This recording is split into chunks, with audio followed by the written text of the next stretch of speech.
आप अप्रैल के बाद ये जो गेहूं की कटाई है उसके गेहूं की कटाई के बाद तुरंत रूप से आप इस आंदोलन को उठा दो। भारतीय जनता पार्टी की सरकार आपके कदम चूमने का काम करेगी। मुख्यमंत्री के आगे गिड़गिड़ाए नहीं, मुख्यमंत्री के आगे भीख मांगने की जरूरत नहीं। आदर व सम्मान के योग हरियाणा प्रदेश के कोने कोने से आए हुए यहाँ पर सभी सरपंच साथियों व सरपंच बहने और हमारे प्रदेश के अध्यक्ष श्री रणबीर सिंह गिल जी सेमेन जी और हमारे जिला के अध्यक्ष सुधीर बुवाना जी व जींद ब्लॉक एसोसिएशन के प्रधान जो यहाँ नीलम कंडेला जी के नेतृत्व में पहुंचे हैं, मैं उनका स्वागत करता हूं।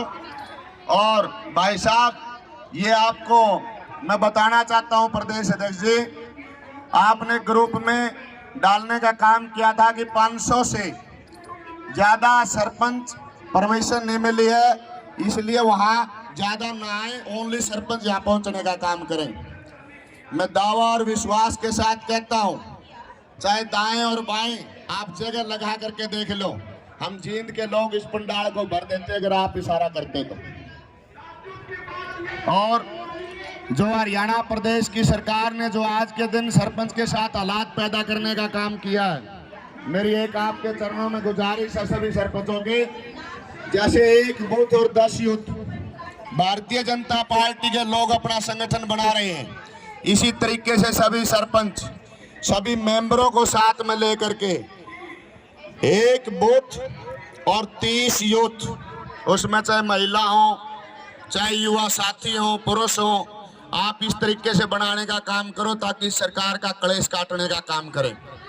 आने वाले समय में नजदीक आपके बीच में 1 साल के अंदर पार्लियामेंट का चुनाव होगा, क्योंकि भारतीय जनता पार्टी के उस भाई को भरम हो, पिछली दफा मैंने सरपंची करी है हरियाणा प्रदेश के अंदर, ओनली मुख्यमंत्री ने एक बार केवल मात्र मुख्यमंत्री कोष से पैसे देने का काम किया था।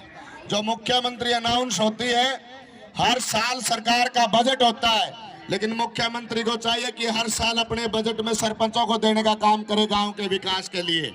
लेकिन मुख्यमंत्री ने, मनोहर लाल खट्टर ने 5 साल तो हमारी बीत गई, 2 साल का अरसा पीछे गैप में रह गया, उससे पहले 2 साल इलेक्शन आगे डिगा दिए थे। इन्होंने 7-8 साल के अरसे में केवल मात्र एक बार घोषणा करने का काम किया, कहीं 12 लाख, कहीं 13 लाख, कहीं 14 लाख जनसंख्या के मुताबिक वो पैसे मिलने का काम किया था। और वहां रमेश कौशिक जैसे लोगों ने तो कुछ सरपंचों के पैसे काटने का भी काम किया था। साथियों, आज के दिन हरियाणा प्रदेश के गांव को, देहात को पीछे धकेला जा रहा है। इस सरकार की नीयत में हमेशा से खोट रही है। ये उत्तर प्रदेश के अंदर ये सरकार चुनाव की लड़ाई लड़ती है तो हिंदू मुसलमान का नारा देती है, गुजरात के अंदर जाती है तो पाटीदार लोगों को लड़ाने का काम करती है। हरियाणा प्रदेश के अंदर ये चुनाव के लिए एंट्री लोग करते हैं, सेंटर के लोग, चाहे अमित शाह जैसे लोग हों, चाहे प्राइम मिनिस्टर नरेंद्र मोदी जैसे लोग हों, चाहे मनोहर लाल खट्टर जैसे लोग हों, जब ये हरियाणा की पावन धरती पर एंट्री करते हैं तो हरियाणा में जाट नॉन जाट को लड़ाने का काम करते हैं, राजस्थान के अंदर गुर्जर व मीणों को लड़ाने का काम करते हैं। इसी प्रकार से इन लोगों ने हर स्टेट के अंदर नब्ज पकड़ने का काम किया है। जहाँ क्षेत्र की लड़ाई होती है वहाँ क्षेत्रवाद का नारा देते हैं, जहाँ जाति की लड़ाई हो जाति का नारा देते हैं, जहाँ धर्म की लड़ाई हो धर्म का नारा दे करके आपके बीच में मतभेद पैदा करके वोट हथियाने का काम करते हैं। साथियों, कहीं ना कहीं ये हमारी एक कमजोरी है, जो आज के दिन मीडिया के साथी अगर इस तरीके की बात मेरी सुन रहे हैं तो वो जरूर ध्यान दें। ये मीडिया को हाईजैक करे हुए भारतीय जनता पार्टी के लोग, इनकी एक कमजोरी भी है और एक दादागिरी भी है।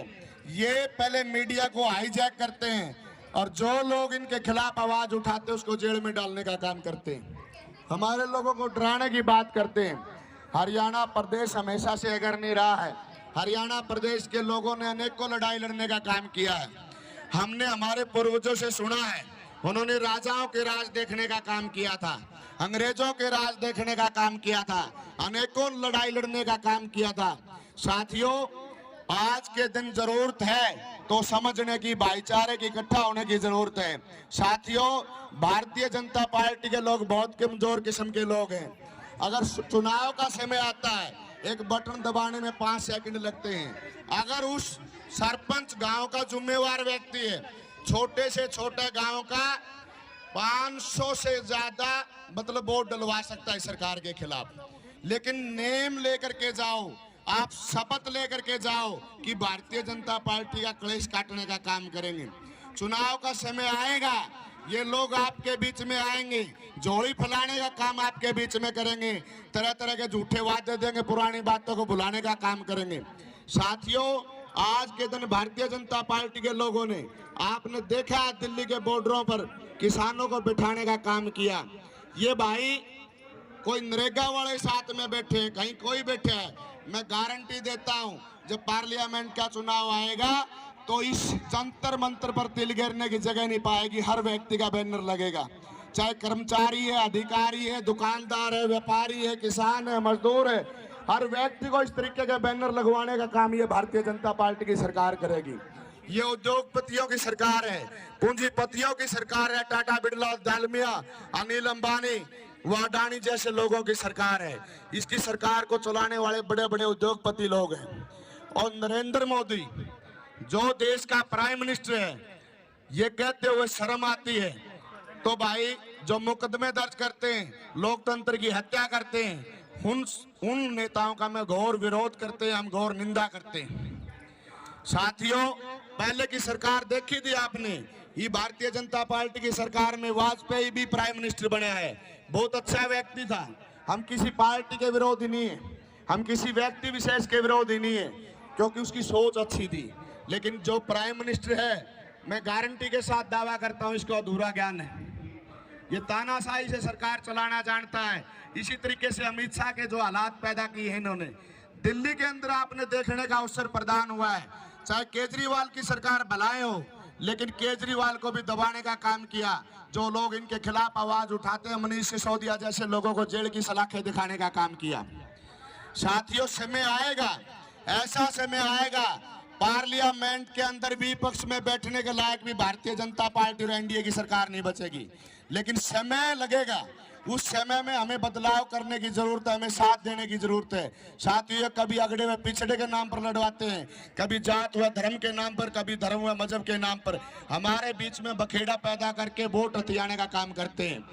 भारतीय जनता पार्टी के लोगों से सजग और सबक रहना पड़ेगा। हमारे बीच में कोई एमएलए आपको मीठा बन के फोन करता है, वो ये सोचो अपना आने वाला समय गांव में घुसने के लिए जगह टोरा, वो आपका प्यारा या मित्र नहीं है। आपके बीच में अगर देवेंद्र बबली जैसे लोग आपके बीच में आते हैं, दुष्यंत चौटाला जैसे लोग आपके बीच में आते हैं या आपको सीधी कॉल करते हैं, तो चौड़ा होने की जरूरत नहीं, वो अपने स्वार्थ के लिए आपको कॉल कर रहे हैं। आप ये सोचने की जरूरत नहीं कि हमारी डिप्टी सीएम की जान पहचान होगी। उन लोगों ने हरियाणा प्रदेश का दलिया निकालने का काम किया है। तो मेरा सभी से आग्रह, एक अनुरोध है कि जो साथी, जो सरपंच किसी कारणवश हमारे से नाराज हैं या कहीं ना कहीं मिसअंडरस्टैंडिंग है, सरकार ने उनको मिसगाइड करने का काम किया है, तो मैं प्रदेश अध्यक्ष से कहना चाहूंगा कि प्रदेश अध्यक्ष जी हर जिला के अंदर जाकर के टीम बनाने का काम करें। उन साथियों को, चाहे ब्लॉक के प्रधान हो, चाहे जिला के प्रधान हो, चाहे आम जो एक्टिव सरपंच है, उसको समझाने का प्रयास करें, इस आंदोलन को गति देने का काम करें। मैं गारंटी देता हूं, आप अप्रैल के बाद ये जो गेहूं की कटाई है, उसके गेहूं की कटाई के बाद तुरंत रूप से आप इस आंदोलन को उठा दो, भारतीय जनता पार्टी की सरकार आपके कदम चूमने का काम करेगी। और मैं आपके बीच में कहना चाहता हूं प्रधान जी, कुछ सच्चाई कुछ कड़वी होती है, कुनीन की गोली का काम करती है। जो आपकी स्टेट की बॉडी है, कहीं ना कहीं आप इसको बैठ करके पक्की करने का काम करें। मुख्यमंत्री के आगे गिड़गिड़ाए नहीं, मुख्यमंत्री के आगे भीख मांगने की जरूरत नहीं। हम भीख देने वाले लोग हैं, लेने वाले नहीं। ये हमारे गांव का अधिकार है, किसी के आगे झुकने की जरूरत नहीं। मैंने देखा बहुत नजदीक से, मेरे को एक अवसर प्रदान हुआ था और वो भी सुधीर बुआना जी ने मेरे को अपनी जगह भेजने का काम किया था। मैंने उसमें बहुत नजदीक से देखा, कुछ नाजुक लोग हैं, वो नाजुक कली कह लो, नाजुक लोग कह लो, नाजुक सरपंच कह लो, उन लोगों को अगर ज्ञान नहीं है तो भाई बुरा मानने की जरूरत नहीं। उस हाउस में मत जाओ, आप उस हाउस में मत जाओ जो आप अपनी दबंगगिरी से उसकी मांग नहीं रख सकते हो। हरियाणा प्रदेश का मुख्यमंत्री एक अनपढ़ किस्म का मुख्यमंत्री है, मैंने बहुत नजदीक से देखा है। अगर उस मुख्यमंत्री पे हैवी होया जाए तो गारंटी देता हूं मुख्यमंत्री औकात नहीं, मुख्यमंत्री आपके सामने ना झुके। लेकिन मुख्यमंत्री की बातों में हम मिलाने लग गए, ये हमारी सबसे बड़ी कमजोरी रही है। मुख्यमंत्री को हर मुद्दे पे, हर बात पे गिरना चाहिए, चाहे वो देहात की बात हो, चाहे गांव की बात हो, चाहे शहर की बात हो, चाहे व्यापारी की बात हो, चाहे दुकानदार की बात हो। मुद्दा हम सरपंच का अवश्य लेकर के जाते हैं। मैंने एक मुद्दा उठाया था भाइयों, मेरी पिछली योजना में पीएम आवास योजना के पैसे संदीप प्रधान जी बैठे हैं पूर्व में हमारे, वो आज तक पैसे नहीं डले। 10 भाई मेरी आवाज में आवाज उठाते तो गारंटी से वो मुख्यमंत्री झुकता। अगर नब्ज पकड़ने की जरूरत है, कहीं मुख्यमंत्री कमजोर है, उस मुद्दे पे क्यों नहीं साथ देते भाई? हमारी लड़ाई अकेली लड़ाई, ये ई टेंडरिंग वाली लड़ाई नहीं है। हमारी लड़ाई इनके विचारों के साथ है। हम किसी पार्टी के विरोधी नहीं, भारतीय जनता पार्टी के विचारों के विरोधी हैं। हम किसी व्यक्ति विशेष के विरोधी नहीं, जननायक जनता पार्टी के विचारों के विरोधी हैं, गलत नीतियों के विरोधी हैं। हम इनकी गलत नीतियों का विरोध करते हैं। अगर ये अच्छे काम करेंगे, अच्छी नीति लागू करेंगे तो उनका अनुसरण करने का काम करेंगे, वो भी हम इनको मौका देने का काम करेंगे। लेकिन ऐसी क्या जरूरत आन पड़ी? भारतीय जनता पार्टी के लोगों को गांव में जूते मारे जा रहे हैं। आज तो सरपंचों का मामला है, क्या किसान भी चोर थे? ये लोग हमारे को चोर बोलते हैं, ओछी मानसिकता की बात करते हैं, और ये विपक्ष के लोगों की सदस्यता रद्द करने का काम करते हैं। प्राइम मिनिस्टर जी, अगर सदस्यता रद्द करनी है तो आपके सांसद और विधायकों की करो। सबसे ज्यादा बिगड़े बोल तो भारतीय जनता पार्टी, जननायक जनता पार्टी के मंत्री एमएलए एमपीओ के हैं। आप उनकी सदस्यता रद्द करने का काम करो। आप, हो सकता है राहुल गांधी कहीं ना कहीं कमजोर है, कहीं ना कहीं उसका पूर्ण परिपक्व ज्ञान नहीं हो धरातल का, लेकिन भारतीय जनता पार्टी के लोगों ने सोचना चाहिए, आम जनता को राहुल गांधी से ज्यादा ज्ञान है, धरातल की जनता को ज्ञान है, गांव का ज्ञान है, देहात का ज्ञान है, शहर का ज्ञान है। लेकिन उन व्यक्तियों को कहां तक दबाओगे? अकेला राहुल गांधी नहीं, अनेकों राहुल गांधी इस देश के अंदर खड़े होंगे। और मैं किसी पार्टी विशेष से नहीं हूं, मैं सच्चाई बात कहता हूं। साथियों, जो इस लोकतंत्र में आवाज उठाता है, लोगों की सरकार लोगों के द्वारा लोगों के लिए चलाई जाए, वो सरकार होती थी। आज के दिन लोकतंत्र की हत्या कर रहे हैं। जो व्यक्ति सरकार का विरोध करता है उसको दबाते जा रहे हैं, उद्योगपतियों को और शरण देते जा रहे हैं, आम गरीब आदमी गरीब होता जा रहा है। आज फैमिली आईडी ने अनेकों, मैंने ये मुद्दा भी उठाया था, हमारे प्रदेश के अध्यक्ष बता देंगे कि मैं कहां से दिव्यांग हूं। मेरी फैमिली आईडी में दिव्यांग दिखाया हुआ है। ये मुख्यमंत्री को मैंने बखूबी कहा था। एक मुख्यमंत्री को मैंने बखूबी ये बात भी कही, मुख्यमंत्री जी आप एससी-बीसी को आरक्षण देने की बात करते हो, आप एससी-बीसी को उठाने की बात करते हो। हरियाणा प्रदेश के अंदर जो लोग टेंडर लेकर के आएंगे वो दबंग किस्म के लोग होंगे। मैंने ये बात बखूबी रखी थी। 10-22 बात को समझते तो मुख्यमंत्री की बात दिमाग में आई थी। साथियों, एससी-बीसी के लोग भाई जो सोचते हैं कि आरक्षण लेकर के हम सरपंच बने हैं, गांव का विकास करेंगे, हर गांव में मैंने पिछली दफा देखा 30 से 35 लोग दबंग लोग टेंडर लेते हैं, उनके दूसरे पे पिस्टल होता है और वे सरपंच को गोली मारने की धमकी देते हैं, पित्तल भीतर तारने की धमकी देते हैं। क्या ये न्याय नहीं है? ये गांव की लड़ाई पैदा करने का काम किया है। गांव के लोगों को गलत मोटिवेट किया जा रहा है सरकार की तरफ से कि ये खाना चाहते हैं।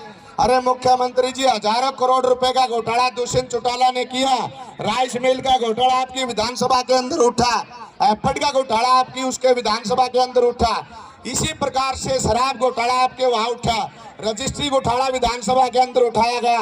हजारों लाखों करोड़ रुपया हरियाणा प्रदेश के चाट के बैठ गए। आप उसकी बात नहीं करते, गांव को सरपंच को ठन्नी देनी और खाने की बात करते हैं। आज के दिन कोई मीडिया के अंदर सभी सरपंच साथी ये बात रखें, मुख्यमंत्री को बताओ कितने मुख्यमंत्री कोष से किस गांव में पैसे देने का काम किया है। मुख्यमंत्री ने एक नया कानून पैदा कर दिया। प्रधान जी, हमारे 2 लाख रुपए की पावर थी जब हमने 4 संभाला था, उस 2 लाख को भी खत्म कर दिया। फाउंडेशन के अंदर 5 लाख दे दिया।